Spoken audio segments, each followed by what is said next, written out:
Hello to all my friends out there. Hi, you guys. Well, this is like the second time recently that I messed my videos up bad. It happens. Okay, so I'm back. Hopefully nothing bad happens. How are we supposed to adjust to being poor? I have beans with no meat, sausages, and soda bread. So, okay, if you think about inflation, if you think about percents, 1 month out of 12 months is 8.33%.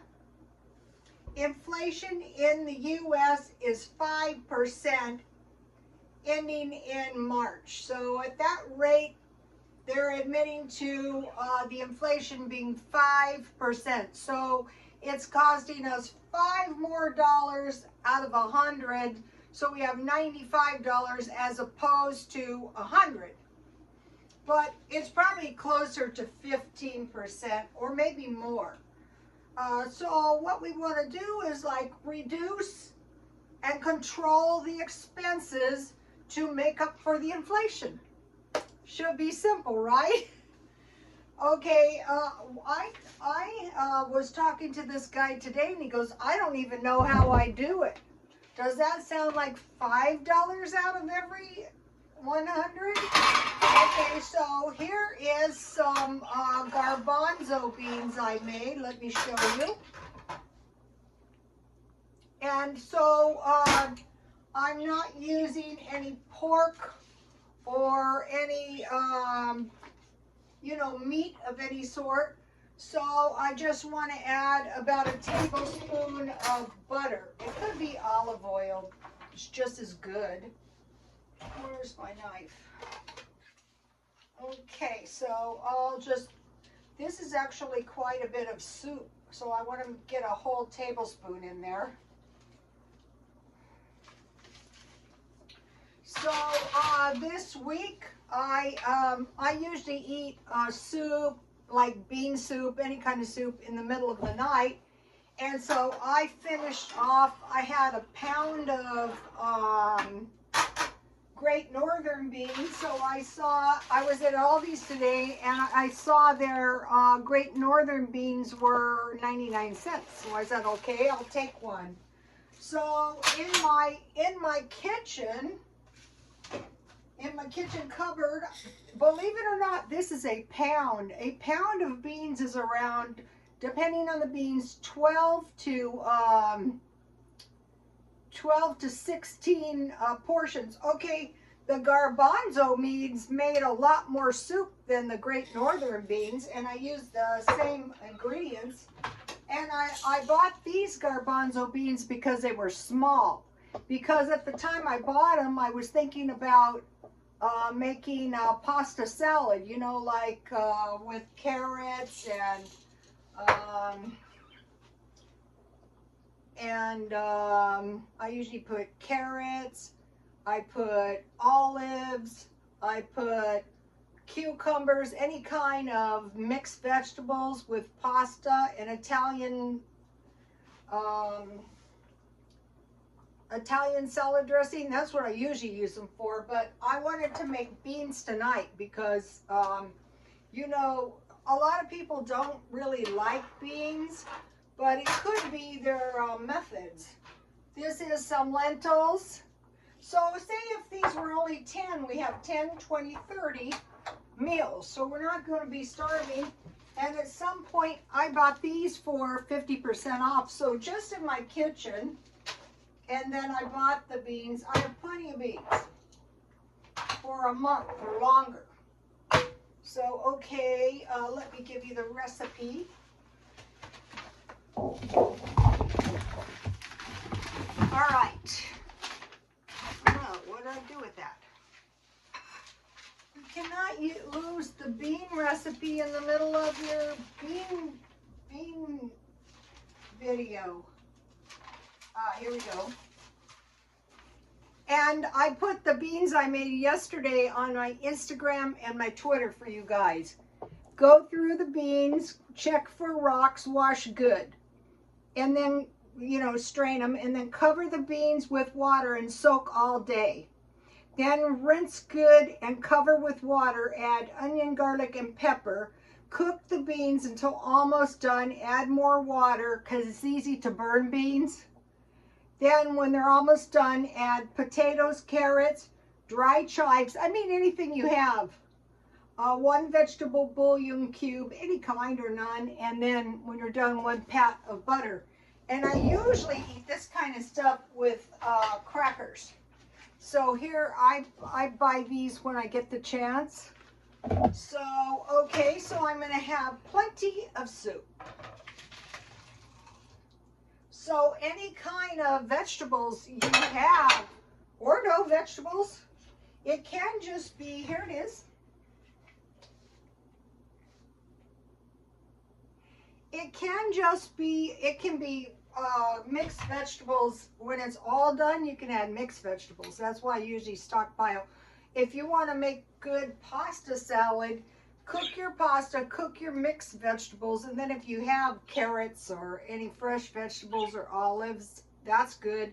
And then add the Italian dressing. I used to take that to the church.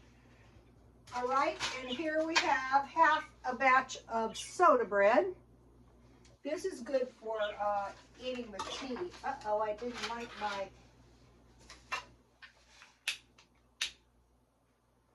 it was kind of cold here today.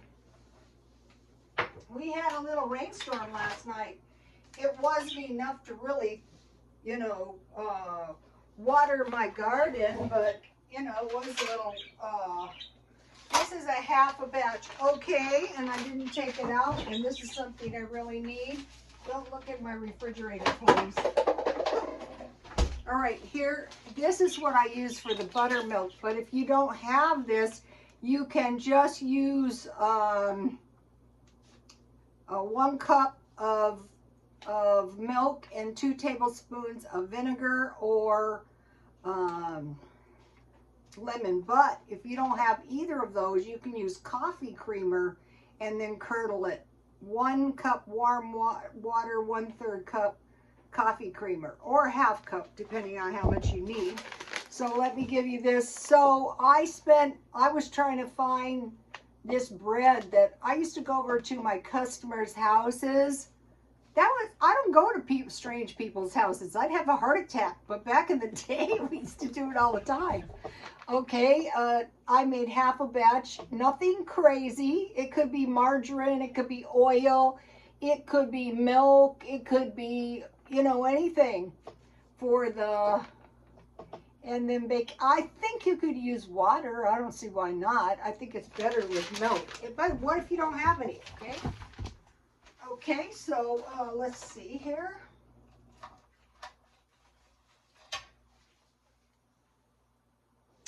And then I have some butter. And I mentioned to you guys, once you start getting the hang of this, you're going to be in so much less danger of spending money you can't afford, because you'll be able to go into your stockpile weeks to months and eat out of that and don't spend any money. So here is some cooked fruit I made, and it's just strawberries with sugar, and I washed the strawberries, I hulled them, I covered them with water. There was twice as much, and I just ate half. But you can put it on right on your bread like jam. This is good on yogurt. And you just, you know, cover it with water. And for the large package, you might use 1/3 cup sugar. Or if the fruit is really, really sweet, no sugar. And so, you know, I made this, I think I made it last week, and, you know, it's in the freezer. So at Aldi's, I bought these sausages. So I was there today looking around because I needed some dairy stuff. See on the package how it has the beans, the sauerkraut, and the sausages. And these were a good deal, so I bought them. And they have a lot of good, like, German type food that I love. And so what I did is I roasted some of those sausages, and this is the Aldi's. If you've ever seen this, So I bought this to put on my salads, you know, to the side to make them more nutritious. But I thought, well, that'll be good. So, okay, so this is, especially the soup. The soup is very, very cheap. When you, also, the broth is really good when you make your own soup, see? Still kind of really too hot.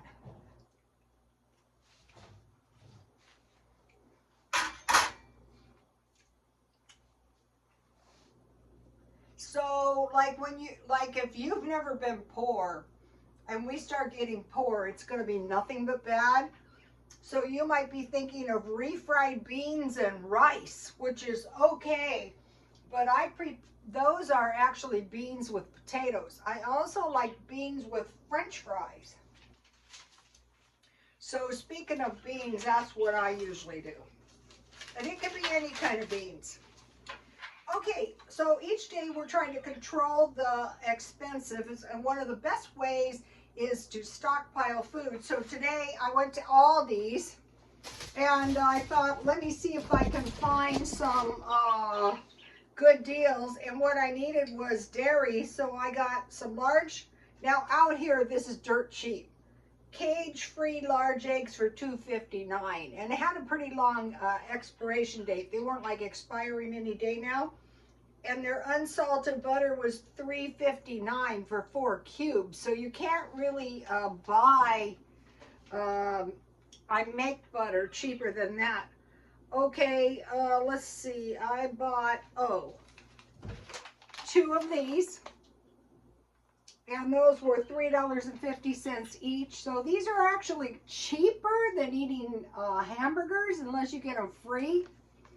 I don't eat pizza every day because pizza is high in carbs, but I do like having it around. Oh, I decided to try these cookies, and you can see I already tried them. I saw some guy buying them, and I go, I'm going to buy these, $1.59, and these are pretty good for the tea party. The other day I bought these, and I thought, these are so good. And the lady I bought 2, so this makes 4. And I will make chocolate chip cookies, but I still have oatmeal cookies in there. So after I eat those, and then these were $2.55. So I ate all the banana chips and anything else that I thought looked good. And then I took out the cranberries, and that's what I put in my soda bread. Here's one with all the fruit in it. So I bought pound sizes, but those were $5. But these would be $5, and how much was this? 55. So 10 cents. The other ones, though, were nuts and fruit.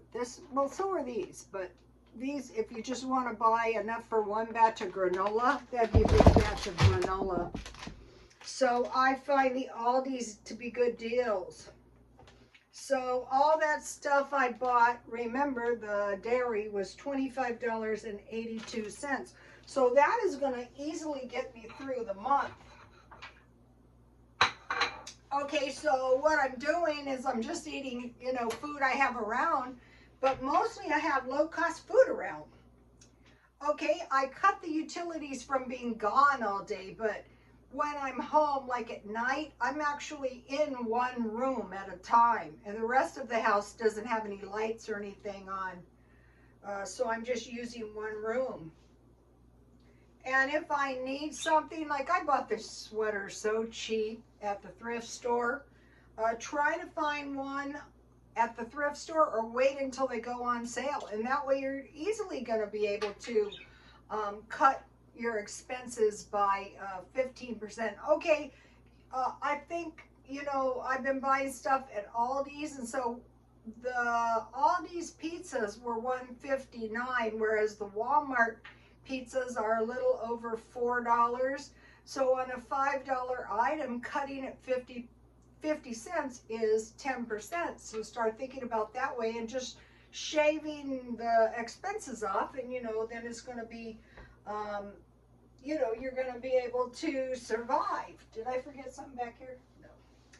Okay, also out here, I've showed you guys many times that I go to the swap meet, and always in the back of my mind, I thought, if I needed money, I'll go to the swap meet.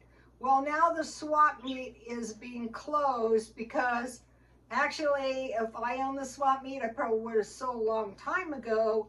But now that isn't going to be there. So what's happening is all the places people would go and make extra money, it's getting harder and harder. So when something like this happens, we have to be thinking, okay, so now what? Well, I haven't decided yet. YouTube is less money and eBay has drastically reduced too. I mean, it can be done, but right now, since I'm reducing the amount of money I'm spending, I don't want to, buy a bunch of stuff. And I'm still doing the feng shuiing of the house, and it's coming along pretty good. I did the feng shui one other time, and it was really, really nice. And I thought, yeah, well, I don't have any slaves like the Ming Dynasty, to carry out my execution. My garden is coming along good. But I was going to say about the feng shui, once I got it done that before, and it was a long time ago, I had been working on it a long time in the apartment I left when the owner wanted his apartment back. And so that was the second time I attempted it, and then this was the third time. So once you get it done, it's like, really, it's like a different world, so it's well worth doing. Like my Tea Party stuff would be totally unacceptable because you get rid of everything broken, damaged, or soiled, so you can't have a bunch of mismatched stuff. But, I'm not that strict, but I am. It is nicer. I bought these are some kind of vintage plates, but these are pretty easy to find. So what I'll do is I'll just add to my collection until I get a decent set of all matching dishes. And, I'm always complaining, but actually this is a decent teapot, and my teacups are okay. Like this teacup is mismatched, so that's kind of really like unacceptable, so I'm working on that. I'm just not buying any more stuff that's damaged or broken, and I'm going to be getting rid of stuff, which I hate to get rid of stuff because I didn't buy stuff because I hate it. I bought it because I wanted it. Okay, you guys, please like, comment, and subscribe, and God bless you all.